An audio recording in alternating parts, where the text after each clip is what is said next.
అన్న మనం T20 world cup గెలిచాము. ఇక్కడ మా అందరికి కూడా ఒక టైం పాస్ గేమ్ పెట్టేసాము. ఎందుకంటే ఫస్ట్ నుంచి క్రికెట్ అంటే అశ్విన్ చాలా ఇష్టము. ఏం క్రికెటర్ అవుదామని యాక్టర్ అయ్యారా, యాక్టర్ అయిన తర్వాత క్రికెటర్ అయ్యారు? లేదు, యాక్చువల్గా నాకు క్రికెట్ ఇష్టం. నాకు ఏదైనా టైం పాస్, నేను ఏదైనా లోలో ఉన్నప్పుడు, నేను ఏదైనా కొంచెం డిప్రెషన్, చిన్నప్పటి నుంచి కూడా క్రికెట్ అనేది ఒక హ్యాపీగా ఎంజాయ్ చేస్తూ ఆడుకునే గేమ్, ఒక ఎక్సర్సైజ్ కూడా. బట్ నాకు ఎస్పెషల్లీ ఇండస్ట్రీలో అయితే మటుకి క్రికెట్ నాకు చాలా చేసింది. నేను క్రికెట్కి పరిచయాలు, నాకు క్రికెట్లో నాకు తమ్మన్ కావచ్చు, సాయిధర్మ తేజ్ కావచ్చు, ప్రిన్స్ కావచ్చు, ఆది సాయి కుమార్, అఖిల్ కావచ్చు, లేకపోతే మన సుధీర్ బాబు, ఆల్ మా CCL ప్లేయర్స్, మేమందరం కూడా ఏంటంటే క్రికెట్కి వచ్చేటప్పటికి ఇప్పుడు చూడు, ఇప్పుడు అందరూ ఎలా ఆడుకుంటున్నారు, అసలు ఎవరు ఏంటని కూడా గుర్తుండదు. బాల్ బ్యాట్ కనబడితే అందరూ కాసేపు అన్నీ మర్చిపోయి ప్రశాంతంగా ఆడుకుంటారు. సో నేను క్రికెట్ ఒకసారి ఇప్పుడు చారిటీ మ్యాచ్ జరిగేటప్పుడు నేను అనుకున్నా, వైజాగ్లో కదా, విజయవాడలో, నేను కూడా యాక్టర్ అయితే ఒకవేళ నేను కూడా ఆడచ్చు కదా అని అనుకున్నా. మరి అప్పుడు తదాస్తు దేవతలు తదాస్తు అని అంటూ నేను యాక్టర్ అవ్వటం, వీళ్ళందరితో కలిపి క్రికెట్ ఆడటం, అలా అంతే. నాకు క్రికెట్ అయితే చాలా ఇష్టం. ఎవరన్నా ఫేవరెట్ క్రికెటర్ ఆర్ ఇన్స్పైర్? యాక్చువల్గా నాకు సచిన్ టెండూల్కర్ అంటే చాలా ఇష్టం. తర్వాత ధోని గారు, విరాట్ కోహ్లీ గారు. రీసెంట్గా మీరు నువ్వు అన్నట్టు దాన్ని మన రోహిత్ శర్మ గారు 50 ఓవర్స్ మ్యాచ్ మనం వరల్డ్ కప్లో ఓడిపోయిన తర్వాత ఎగైన్ కమ్బ్యాక్ ఒక T20లో వచ్చారు, చూసావు? అసలు అది అంటే అది చాలా కష్టం. ఆయన ఆ రోజు ఓడిపోయినప్పుడు కళ్ళం నీళ్ళు పెట్టుకొని మళ్ళీ గెలిచి ఆనంద బాష్పాలతో కనిపించారు చూడు, అది రియల్ విక్టరీ. అది T20 ఫినాలే రోజు ఏమనిపిస్తుంది, గెలుస్తావు అనిపించింది లాస్ట్ 30 balls 100%. యాజ్ ఎ క్రికెటర్గా నాకు ఒక క్రికెట్ మీద అనుభవంతో క్రికెట్ ఏ టైంలో ఏ గేమ్ అన్నా మార్చేయచ్చు, ఎటుదన్నా అవ్వచ్చు. ఒక 1 ball, ఒక గుడ్ బాల్ బ్యాట్స్మెన్ అవుట్ చేస్తుంది, ఒక బ్యాడ్ బాల్ 6కి వెళ్ళచ్చు. ఆ రోజు నిజంగా మన ఇండియన్స్ ఆల్ లైక్ 140 కోట్ల మంది ఎక్కడున్న ఇలా పట్టుకొని ఉన్నారు. కరెక్ట్గా క్యాచ్ సూర్యకుమార్ యాదవ్ పట్టిన క్యాచ్ అయితే అవ్వచ్చు, బుమ్రా గారు మార్చిన స్పెల్ అయితే కావచ్చు, హార్దిక్ పాండ్యా సరైన టైంలో ఆడేది. అప్పటి వరకు ఏ మ్యాచ్ ఆడిన విరాట్ కోహ్లీ గారు అద్భుతమైన form. It's like team game. Cricket is absolutely team game. So మన CCLలో who is your favourite cricketer? మా దాంట్లో నాకు ఇష్టమైన క్రికెటర్ అంటే like I love hitting. So ఆ పాయింట్ ఆఫ్లో ఆలోచిస్తే అఖిల్ ఆడే బ్యాటింగ్ కావచ్చు, తమ్మన్ ఆడే షాట్స్, క్రేజీ షాట్స్ ఉంటాయి. వీళ్ళిద్దరూ నాకు చాలా ఇష్టం.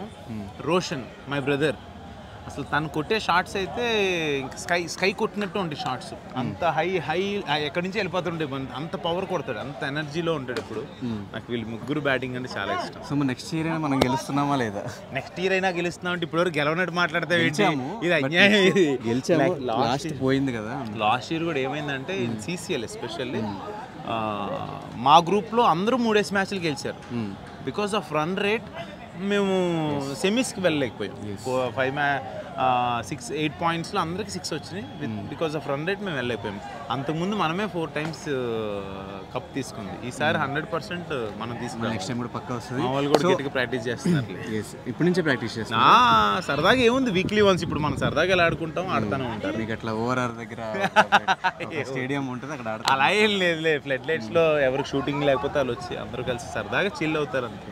మంచిదే కదా. సో రెగ్యులర్ కలిసి మీ టీం ఎవరు బ్రో రెగ్యులర్గా ఆడేటోళ్ళు? రెగ్యులర్ తమన్, మీరు, తమన్, అఖిల్, రోషన్, ప్రిన్స్, ఆది సాయి కుమార్, రఘున్న, కయూమ్, హరీష్, లైక్ ఎవరికి అవైలబుల్ ఉంటే వాళ్ళు వస్తారు ఆ డేట్. ఇవాళ కూడా మా వాళ్ళు ఆడుతున్నారు మ్యాచ్. ఇవాళ నాకు కుదరలా, ప్రమోషన్స్లో ఇవాళ మనందరం మన టీం ఎప్పుడు కూడా అడుగుతారు. మొన్న నన్ను ప్రెస్ మీట్లో కూడా అన్నా మాతో ఎప్పుడు ఆడతావన్నా, మాతో ఎప్పుడు I love to play cricket. నేను యాక్చువల్గా స్ట్రీట్లో చాలాసార్లు నేను, తేజు, మేమందరం ఆడేవాళ్ళం ఇక్కడ. ఇప్పుడు అందరితో కలిసి ఆడుతుంటే హ్యాపీగా. So coming to Shivam Bhaje, release అయిన టీజర్ ట్రైలర్స్ బాగా నచ్చినాయి. అంటే ఇలాంటి ఫిలిమ్స్ పర్టికులర్గా ఈ థ్రిల్లర్స్, ఏదో జరగబోతుంది అని ఎగ్జైట్మెంట్ పెంచే సినిమాలు ఆడియన్స్ అందరూ ఇష్టపడతారు. అండ్ మినిమం గ్యారంటీ ఫిలిమ్స్ అని చెప్పేసి మన మార్కెట్లో కూడా ఒక పేరు ఉంది. ఈ సబ్జెక్ట్ ఎంచుకోవడానికి మినిమం గ్యారంటీగా ఉండాలనా, లేదంటే స్క్రిప్ట్ బాగా ఎగ్జైట్ చేసి అనిపించింది? దను నేను ఇప్పటి వరకు నేను వచ్చి చాలా ఇయర్స్ అయినా కూడా నేను చేసిన చాలా తక్కువ సినిమాలు. నేను చేస్తే మినిమం అందులో కంటెంట్ కాన్సెప్ట్ లేకపోతే నేను చేయను. అది నేను చేయలేను కూడా. ఫస్ట్ ఆఫ్ ఆల్ నాకు నా వల్ల అవ్వదు. ఈ ఎస్పెషల్లీ శివం భజే సబ్జెక్ట్ మటుకి ఆయన శివుడాజ్ఞ లేని ఏమీ జరగదు అంటారు. అలాంటిది ఆయన ఆజ్ఞ లేకుండా ఈ కథ నా దగ్గరికి వచ్చి ఉంటుందని నేను అనుకోవట్లా. నేను చాలా అదృష్టంగా ఫీల్ అవుతున్నాను. శివం భజే అని టైటిల్ పెట్టుకోవాలన్నా కూడా ఆయన అనుగ్రహం ఉండాలి. ఈ కథ నువ్వు చూస్తావు కదా, నీకు ఎప్పుడు కుదిరితే అప్పుడు చూడు. నాకు నీతో ఉన్న రిలేషన్తో చెప్తున్నా, ఒక యూనిక్ కాన్సెప్ట్ ఉంటుంది అందులో. You definitely feel happy. అన్న మంచి సబ్జెక్ట్ ఎంచుకున్నారని మీరు ఫీల్ అవుతారు. అదైతే నాకు మీతో ఉన్న బాండింగ్తో చెప్తున్నా. ఒక ట్రైలర్లో మీరు చూసిన కంటెంట్ ఏదైతే ఉందో అది కాకుండా ఇంకొక కాన్సెప్ట్ అది ఉంది అందులో, యూనిక్ కాన్సెప్ట్. మీ అందరికి సో మీ క్రికెట్ టీం అందరూ ఏమన్నారు ఈ ట్రైలర్ టీజర్ చూసి? చాలా అప్రిషియేషన్. అసలు అందరికన్నా నాకైతే ఒక్కసారిగా తెలియని గూస్ బాంబ్స్ వచ్చిన ఫీలింగ్ ఏంటంటే, మా టీం అందరూ ఓకే. వెంకీ సార్, వెంకటేష్ గారు అసలు నాకు ట్వీట్ చేసి వెరీ ఇంట్రెస్టింగ్ ట్రైలర్ అని చెప్పి నన్ను ట్యాగ్ చేసి, మా టీంని ట్యాగ్ చేసి ఆల్ ద బెస్ట్ టీమ్ అని చెప్పడం, ట్వీట్ చేయటం.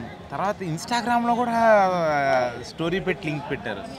Sir thank you so much. నిజంగా అంటే ఆయన ఎప్పుడు నాకు ఆయన నాకు ఒక సపోర్టర్ అనమాట. ఎప్పుడు నాకు ఎప్పుడు మోటివేట్ చేస్తూనే ఉంటారు. యూనివర్స్ అన్నీ ఇస్తుంది, మా good and bad we have to take అంటుంటారు.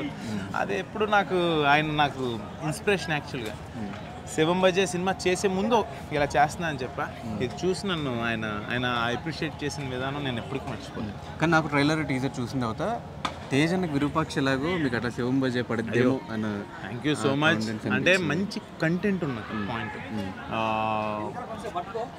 అంటే నేను ప్రొడక్షన్లో ఓంకార్ అన్న దగ్గర ఉంటుంది, అన్నీ చూసుకుంటే అన్నీ చేసాం కాబట్టి, సో నాకు అది మైండ్లో ఏం చేసినా సరే ఓంకార్ అన్న కూడా మంచి కథే చెయ్యి, మంచి కంటెంట్తో చెయ్యి, మంచి టీంతో చెయ్యి. శివేంద్ర గారు డిఓపి, ఆయన హనుమాన్, చాలా మంగళవారం చాలా మంచి డిఓపి. చోటకే ప్రసాద్ రీసెంట్ హిట్ అయిన సామాజిక వర్గం నా ఎడిటర్, ఆయన గురించి ఆర్ట్ డైరెక్టర్ సాహి సురేష్. అంటే మంచి టీంతో చేస్తున్నాం, మంచి పాయింట్, మంచి కథ ఎంచుకున్నాం, మంచి కొత్త ప్రొడ్యూసర్. ఆయన ఇంతకుముందు డిస్ట్రిబ్యూటర్ మహేశ్వర్ రెడ్డి గారు. అఫ్సర్ హుసేన్ ఒక ముస్లిం అయి ఉండి మన శివతత్వం గురించి, శివలీల గురించి కథలో ఎలా సింక్ చేశారనే విధానం చూస్తే నువ్వు అప్రిషియేట్ చేస్తావు. సక్సెస్ ఫెయిల్యూర్స్, నిజంగా సక్సెస్ అనేది వాళ్ళకి నచ్చితే, కొత్త పాయింట్ నచ్చితే ఎప్పుడు సినిమా ప్రేక్షకులు ఎప్పుడు ఎంటర్టైన్ అవుతూ వాళ్ళు మనల్ని ఎప్పుడు ఎంకరేజ్ చేశారు. ఈ కథ ఇంకా వాళ్ళ చేతుల్లో పెడుతున్నాను, వాళ్ళు ఏం చేస్తారో చూడాలి. ఈ మాల్ ఇదంతా సినిమాకి ఇది కాదు. ఈ మాల్ వచ్చేసి నాకు శివం భజే టీజర్ రోజున నాకు నెక్స్ట్ సినిమా అతను మేనేజర్, వైజాగ్ మేనేజర్ సాయి అని, పళని వెళ్ళానని చెప్పి అన్నయ్య అనుకోకుండా టీజర్ రిలీజ్ అయ్యే హాఫ్ అన్ అవర్ ముందు వచ్చి నాకు ప్రసాదం పెట్టి ఇది ఇచ్చారు. ఇంకా అదే వేసుకున్నాను అంతే. ఓకే. సో ఫైనల్గా రాజుగారి గది ఎప్పుడు నెక్స్ట్ రాజుగారి గది 4 ఓంకార్ అన్న రాజుగారి గది 4 వర్క్ జరుగుతుంది. అట్ ద సేమ్ టైం మన ఇంకొక సబ్జెక్ట్ కూడా 2 జరుగుతున్నాయి. Any time he will announce Omkar అన్న. రాజుగారి గది 4 చేయమంటావా? చేయాలి కదా మరి, చేద్దాం. చాలా మంది అడుగుతున్నారు. ఏం లేదు అన్న, ఏదన్నా ఇంకొకటి ఏదైనా చేద్దామా అని ఆలోచిస్తున్నారు. ఈ వ్యక్తి పేరు అమర్ దీప్ చౌదరి. నువ్వే చెప్పాలి నాకు అన్నకి. ఓకే. సో ఇప్పుడే టీజర్ చూసావు కాబట్టి శివం భజే టీజర్ థియేటర్లో చూసాడు ఫస్ట్ టైం. అంటే ఫోన్లో చూసే టైం లేక వేరే సినిమాలో బిజీగా ఉండి, అంతే కదా, షూటింగ్లో బిజీగా ఉండి ఆల్రెడీ మహేష్ అన్న పంపించాడు, చూసాను ఆల్రెడీ. సో షేర్ కూడా థియేటర్ ఎక్స్పీరియన్స్ థియేటర్లో బాగుందన్న. అంటే బేసిక్గా నేను శివభక్తున్నా.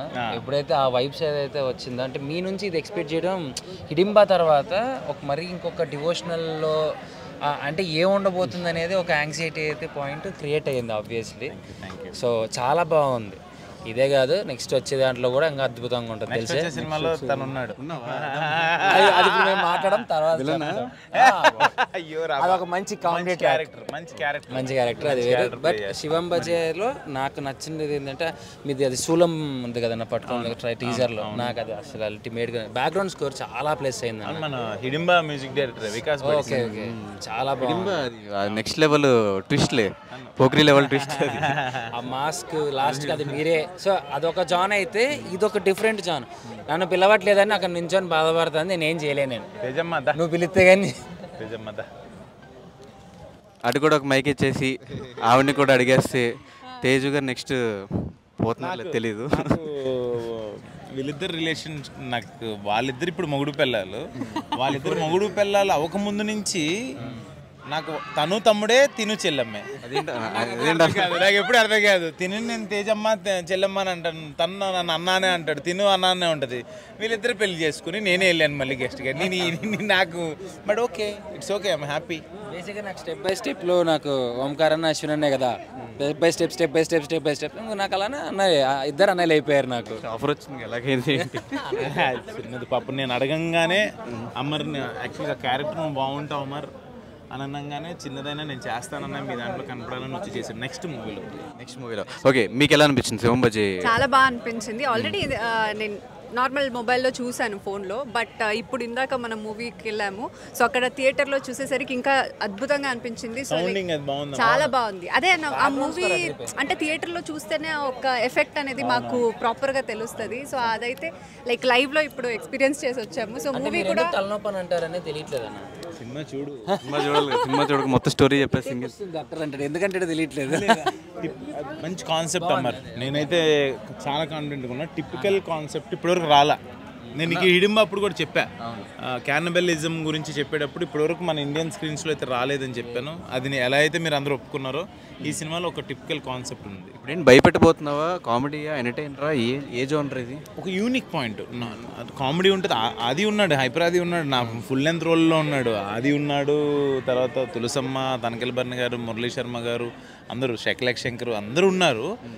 బట్ కంటెంట్ మా కథలోకి ఎలా వచ్చింది, ఆ చైనా పాకిస్తాన్ కలిసి భారతదేశాన్ని సర్వనాశనం చేయాలనే కాన్సెప్ట్ని వాళ్ళు ఎలా ఎంచుకున్నారు, అది ఎలా జరిగింది, అది ఎలా ఏంటి అనేది కంటెంట్. అది చాలా బాగుంటుంది. నేను ఆపడానికి అసలు నాకు సంబంధం లేదు, మనం ఎక్కడో ఉంటాం, అది ఎలా జరిగింది అనేది బ్యూటిఫుల్గా రాశారు కదా. అది ఫైనల్ ఆడియన్స్ చెప్పండి, మీ ముగ్గురు కలిసి ఇటు వచ్చి. ఆగస్ట్ 1 చాలా దగ్గరలోనే ఉంది. అంటే చాలా అది కూడా ఆ రోజు అన్న బర్త్డే. సో ఈగర్లీ వెయిటింగ్ అనమాట. ఆల్మోస్ట్ డేట్స్ లెక్కేసుకోవచ్చు. 2 days ఉంది, లెక్కేసుకోవడం 2 days ఉంది. సో అందుకే ఇప్పుడే బుక్ చేసేసుకొని వెళ్ళాలని మేమైతే ఫిక్స్ అయ్యాము. ఎప్పుడన్నా వీళ్ళిద్దరు కాంబినేషన్లో సినిమా చేద్దాము, ప్రొడక్షన్ చేద్దాము అని ఏమైనా అనిపించింది? నాకు టైం ఇవ్వట్లేదు, వీళ్ళు ఆల్రెడీ చేసేసుకుంటున్నారు, తెగ చేసేస్తున్నారు, అసలు డేట్ లేదు ఒకటి ఇప్పుడు. కానీ అది అది అది కాసేపు పక్కన పెడితే నా కోసం నేను ఇక్కడున్నా, నాకు సర్ప్రైజ్ వీళ్ళు వస్తున్నట్టు తెలీదు. మీమర్స్ అండ్ అందరూ కలిసి మ్యాచ్ ఆడదామంటే వీళ్ళు పాప మరి మహేష్ మాట్లాడాడో ఏమో తెలియదు, ఇక్కడ ఉన్నారని చెప్పి పిలిపించాడేమో తెలియదు.